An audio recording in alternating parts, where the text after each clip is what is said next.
हरे कृष्णा। पद्मनी एकादशी की बहुत सारी शुभकामनाएं। 27 मई को पुरुषोत्तम मास के शुक्ल पक्ष की पावन पद्मनी एकादशी के दिव्य अवसर पर यदि आप बहुत अधिक पूजा पाठ भी ना कर पाएं तो भी एक छोटी सी साधना अवश्य कर ले। इस दिन एक ऐसी पवित्र वस्तु का सेवन चुपचाप और पूर्ण श्रद्धा के साथ कर लेना जिसके प्रभाव से जीवन में चल रही बाधाएं धीरे धीरे समाप्त होने लगेगी।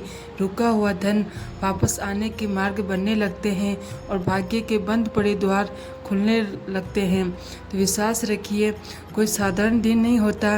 ये वे महापुण्यकारी तिथि है जो मनुष्य के जीवन से अज्ञानता और दुखों के अंधकार को मिटाकर सुख समृद्धि और सौभाग्य का नया अध्याय प्रारंभ करने की क्षमता रखती है।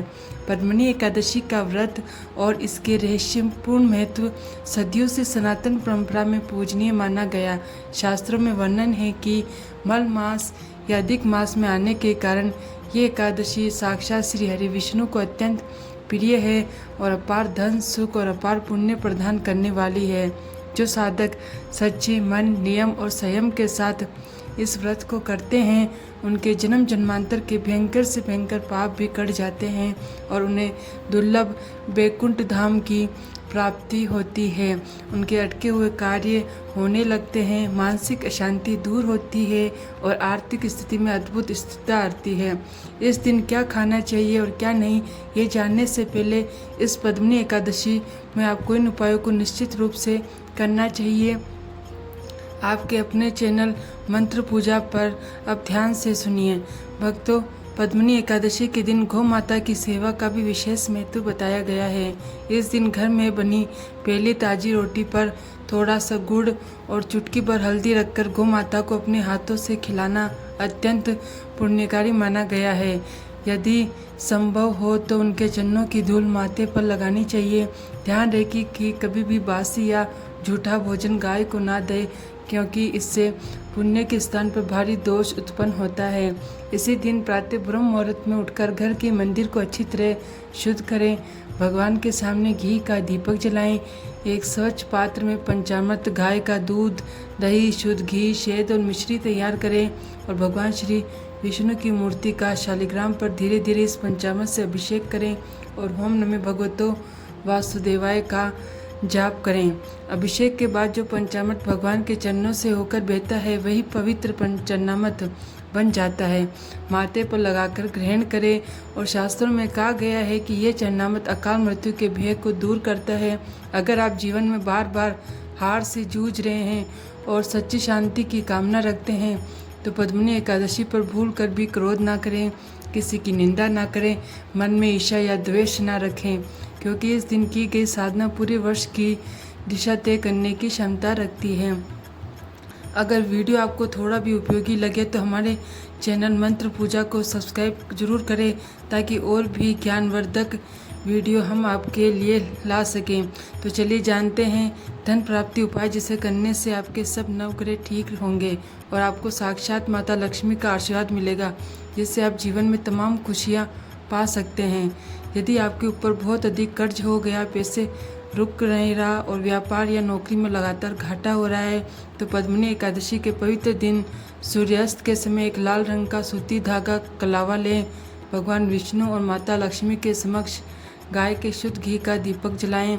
उस लाल धागे को माता लक्ष्मी के चरणों में स्पर्श कराएं और ओम लक्ष्मी वासुदेवाय नमः मंत्र का 108 बार एक माला का जाप करें। जाप करने के बाद उस धागे को अपनी तिजोरी में, व्यापारिक गले में या अपने पर्स में रख लें और इसी दिन एक नियम बना लें कि अगले 20 दिन तक लगातार प्रतिदिन सुबह स्नान के बाद एक तांबे के लोटे में शुद्ध जल लें।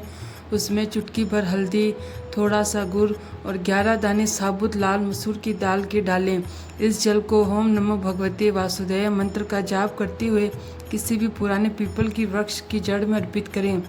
रविवार के दिन जल ना चढ़ाएं, उसकी जगह अगले दिन कर लें, लेकिन गिनती 20 दिनों की पूरी करें। शाम के समय उसी पीपल के नीचे या अपने घर के मुख्य द्वार पर एक सरसों के तेल या घी का दीपक 20 दिनों तक लगातार जलाएं। पद्मनी एकादशी के सिद्ध मुहूर्त से शुरू किया गया ये 20 दिनों का महा उपाय आपकी किस्मत के ताले खोल देगा।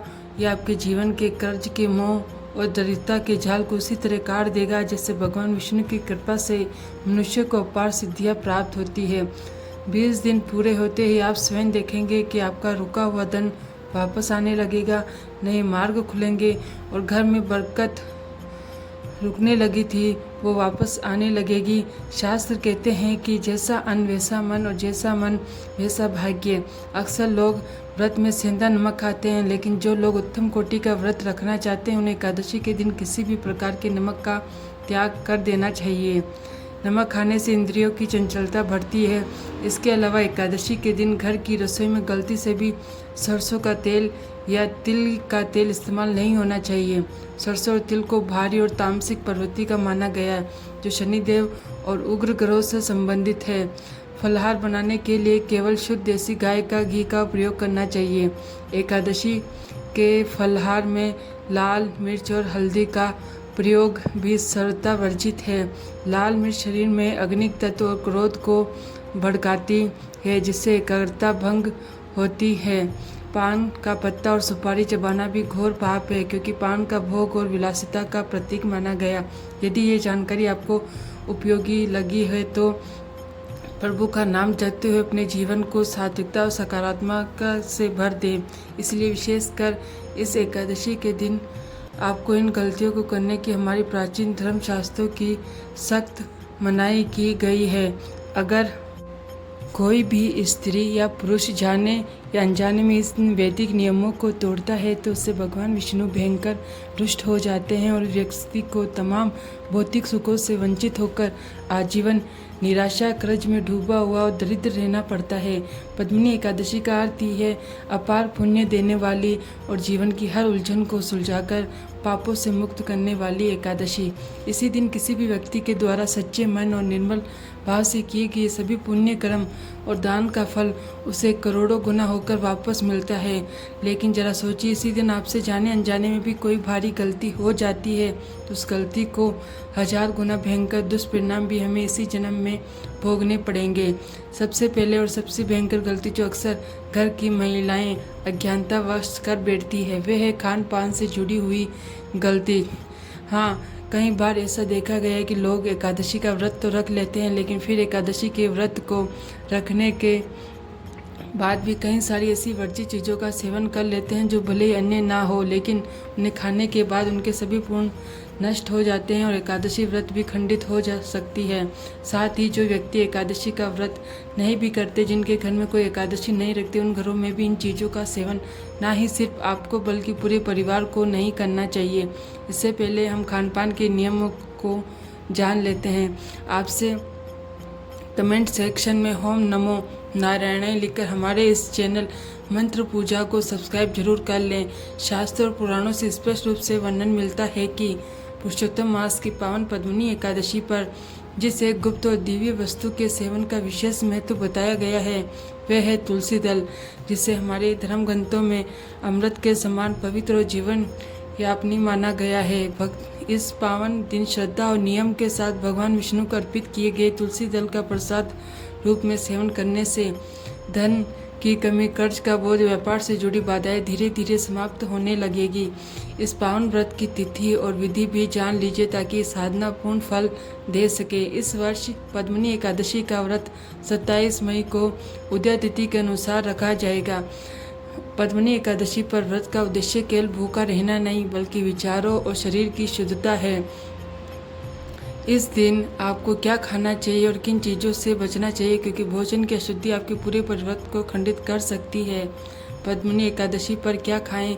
इस पावन दिन भगवान श्री हरि विष्णु को तुलसी दल के साथ 5 प्रकार के मीठे फलों का भोग अवश्य लगाएं और उसी को प्रसाद रूप में ग्रहण करना चाहिए। फलाहार में सेब, अनार, अंगूर, पपीता और खरबूजा ग्रहण करना अत्यंत शुभ है।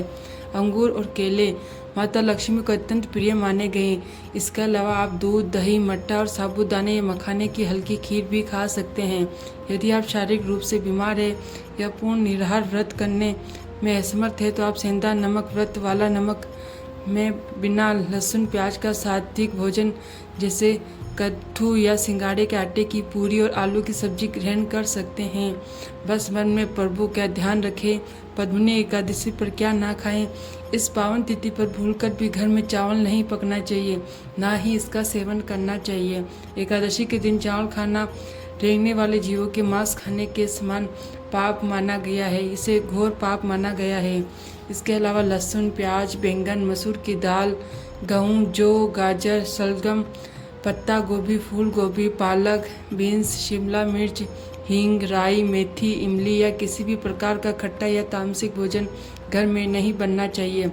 फलों में भी इस बात का विशेष ध्यान रखें कि कोई भी फल बासी, बहुत अधिक पका हुआ, गला हुआ या बहुत देर से काट कर रखा हुआ नहीं होना चाहिए।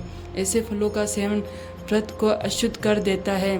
मांस, मदिरा का तो त्याग करना ही है। साथ ही बाहर का डिब्बा बंद भोजन या किसी दूसरे के घर का अन्न भी इस दिन त्याज्य माना गया है, क्योंकि उसमें तामसिक अंश होने की संभावना रहती है। जिस घर में नियमों का पालन नहीं होता वहाँ से माता लक्ष्मी रुष्ट होकर चली जाती।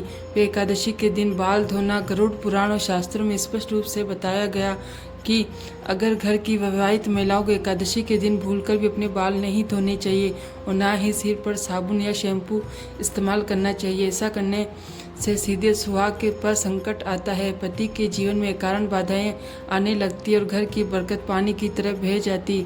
एकादशी के दिन दातुन करने के लिए पेड़ की लकड़ियां टहनी तोड़ना भी घोर पाप माना गया, क्योंकि वृक्षों को कष्ट देने से एकादशी का पुण्य समाप्त हो जाता। मुख शुद्ध के लिए केवल जल से कुल्ला करना चाहिए। दूसरी सबसे बड़ी गलती है कि एकादशी के दिन चावल या किसी प्रकार के अन्न का प्रयोग करना। हमारे सनातन धर्म में एकादशी के दिन चावल पकना या खाना साक्षात मांस खाने के समान महापाप माना गया। जो व्यक्ति एकादशी के दिन अन्न का दाना भी अपने मुख में डाल लेता, उसके शरीर में तामसिकता प्रवेश कर जाती और वे अपने पुण्य का क्षय कर बैठता। इसके अलावा एक अत्यंत गंभीर गलती जो विशेषकर इस एकादशी के दिन सर्वथा वर्जित होती है, जो सीधे आपके भाग्य को नष्ट कर सकती है, किसी भी स्त्री का अपमान करना या मन में कामुक वासना युक्त और छल कपट के विचार लाना, क्योंकि इस दिन भगवान श्री हरि विष्णु की कृपा से बड़े बड़े पापों का अंत होता है। इसलिए इस दिन घर की किसी भी महिला, माता, कन्या, पत्नी या बाहर की किसी भी स्त्री को भूलकर भी अपमान नहीं करना चाहिए, ना ही उन पर जरा सा भी क्रोध करना चाहिए। इसके साथ ही जो व्यक्ति संपत्ति और धन के लालच में आकर अपने ही परिवार से छल कपट करता या दूसरों का धन हड़पने की सोचता, उसके सभी संचित पुण्य उसी क्षण भस्म हो जाते हैं। उसे भगवान विष्णु का भयंकर श्राप लगता, जिससे उसका पूरा वंश कंगाली की ओर जाने लगता है। तीसरी सबसे गंभीर कि द्वार पर आए किसी जीव का अपमान करना। यदि आपके द्वार पर कोई भिखारी, गाय, काला कुत्ता या कोई भी ऐसा व्यक्ति आए तो उसे कभी भी धुतकार कर मार कर ना भगाएं। आपको नहीं पता कि भगवान किसी रूप में आपके द्वार पर आपकी परीक्षा लेने आ जाए। उन्हें खाली हाथ लौटाना या डंडे मारने से साक्षात भगवान विष्णु रुष्ट होते हैं। इसलिए द्वार पर आए हर जीव को कुछ न कुछ अन्न, फल या जल अवश्य दें। चौथी सबसे बड़ी गलती है कि समय ऊर्जा का गलत उपयोग। एकादशी के दिन शाम के समय यानी गोधूली बेला में भूलकर भी नहीं सोना चाहिए। दिन में या शाम के समय सोने से शरीर में रोग और आलस्य बढ़ता और दृढ़ता घर के कोने कोने में छा जाती। साथ ही एकादशी के दिन पूर्ण रूप से शारीरिक और मानसिक ब्रह्मचर्य का पालन करना आवश्यक है। इस दिन पति को एक दूसरे से पूर्ण दूरी बनाकर रखनी चाहिए और सात्विक विचार रखने चाहिए। जो इस नियम को उल्लंघन करता है उसके घर में कभी सुख शांति नहीं रहती और संतान पर इसका बुरा प्रभाव पड़ता है। यदि आप भी इस पद्मिनी एकादशी का व्रत रख रहे हैं तो और किसी कारणवश व्रत नहीं रख भी पा रहे हैं तो फिर भी आपको इन भयंकर गलतियों को भूलकर भी अपने सपने में भी नहीं करनी चाहिए, खासकर घर की विवाहित स्त्रियों को। और आपके अपने चैनल मंत्र पूजा को सब्सक्राइब जरूर करें ताकि हम आपके लिए और भी शास्त्रों से प्रमाणित जानकारी दे सकें। हरे कृष्णा।